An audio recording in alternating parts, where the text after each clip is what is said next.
Hi, it's Gene. Family fiesta, and you know what that means? That means enchiladas. Now, some people do enchiladas rolled, some people do flat, cheese and flat, and some people just make it into a pie like a lasagna. And that's what we're gonna do today.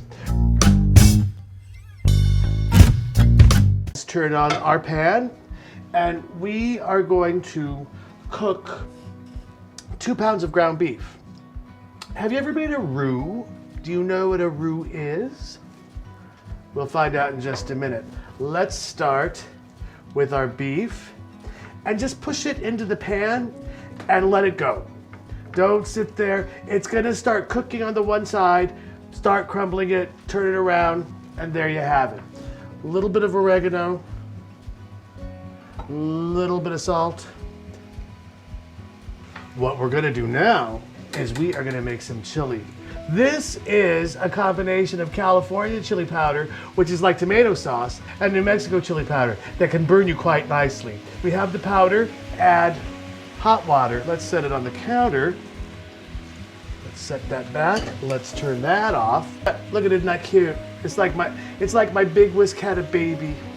And we're just gonna whisk it around, and we're probably gonna have to splash a little more water at the end of it because the powder doesn't dissolve completely. Most of it does, but you don't want to waste anything. You just keep adding more water. All right, so I'm gonna move this, and it's time for our roux. A roux is equal parts fat and flour to make a paste to thicken your sauce. 3 tablespoons of vegetable oil, corn oil, not olive oil. One thing, olive oil has a lower smoking point than canola or vegetable or corn oil. You don't want things smoking all over the place. You're gonna get this pretty warm. Flour in the same amount, 3 tablespoons. You're gonna stir that around, incorporating it all. It becomes sort of a paste, and you wanna cook it for a little while because you want to cook out all of that floury taste. If you don't do that, it's going to taste like dough. And so you wanna do that, but at the same time, you don't want it to burn or scorch. So it's something you do have to pay attention to. Season it with garlic, oregano, and onion, cumin, and green olives. Then, when this is completed, put it in there and assemble our enchilada pie. Or some people call it tortilla casserole. And still other people do call it a Mexican lasagna. But to me, it's always been enchilada pie. My family did it for many years, but my late brother Albert ended up taking it up a notch by adding way too much meat and way too much cheese. And that's the way we're gonna do it today. You know what? Because you can. This is still cooking. You can tell when it's done by the scent. It doesn't smell like raw flour anymore, and it gives off a lovely nutty scent.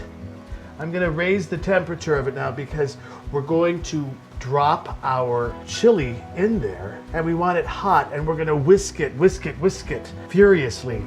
We don't want any lumps. And that is one of the things that frightens people about roux or flours or thickening agents, is that possibility of clumping. So here is our liquid. Hear the sizzle. Ooh, I'm making a mess now. Mom would not be pleased. All right, whisk that around at a high flame.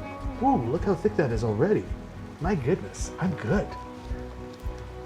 All right, I'm going to add a little bit more water to our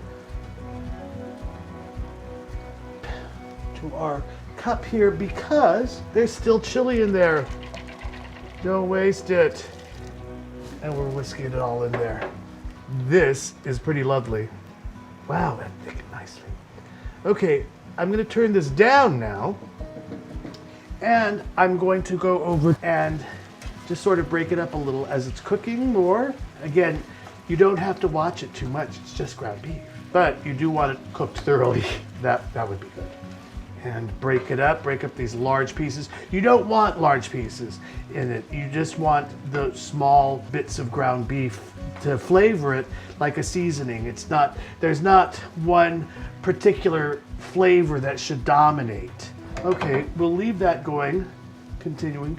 So now with our sauce, add chopped garlic, add a lot of it. We can stir it up. White onion. 8-ounce can black olives. And don't do any of that. Oh, but I don't like black olives. 2 tablespoons of cumin, which is a sort of musty spice. It's what I refer to as a musty spice, like clove or. Next, I am going to get our oregano. And again, we're going to crush it between our palms to release the oils and the flavors, and just even to make smaller pieces. You don't want like leaves of dried oregano in your sauce. And just stir it up. People will call it gravy, the sauce. Like some Italians will call their spaghetti sauce or their marinara gravy.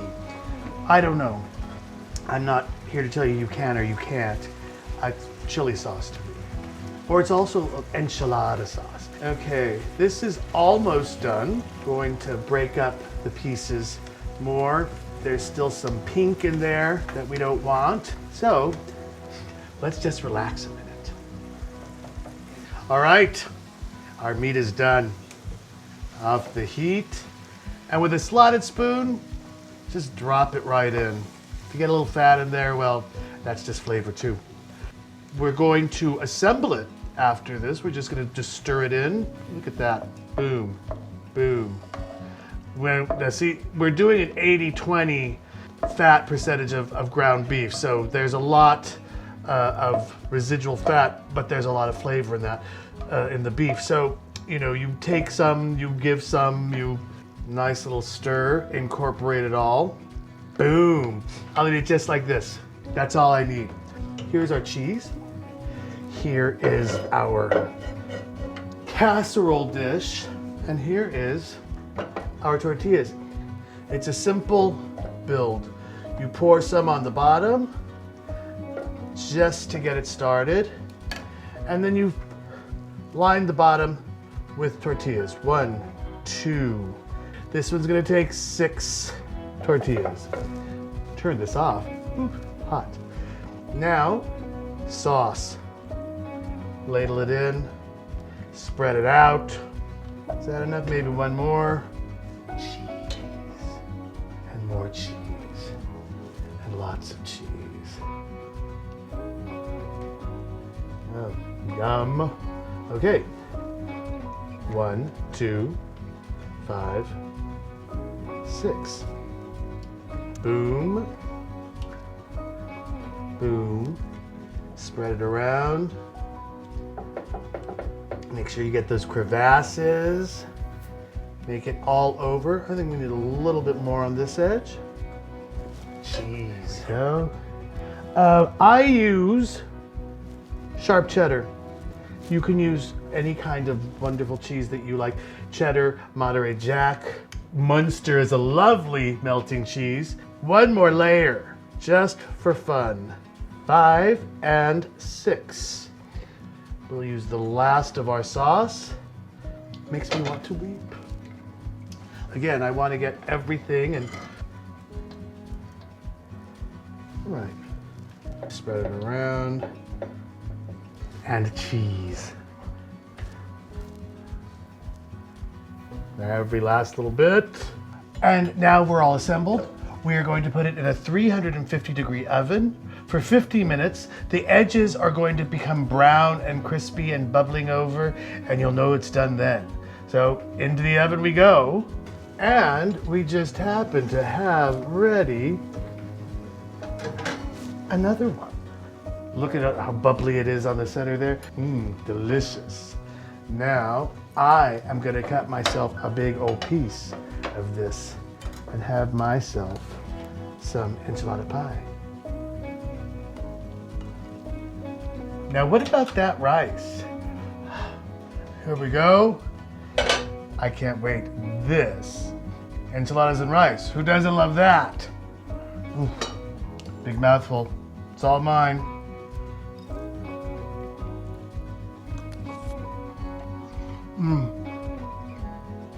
Come join me if you want, but if you're too late, I'm gonna eat it all. Enjoy. If you like this episode of Sunday Dinner, click the bottom to subscribe to our channel. Look us up on Instagram for behind-the-scenes pictures and more at Jean's Sunday Dinner.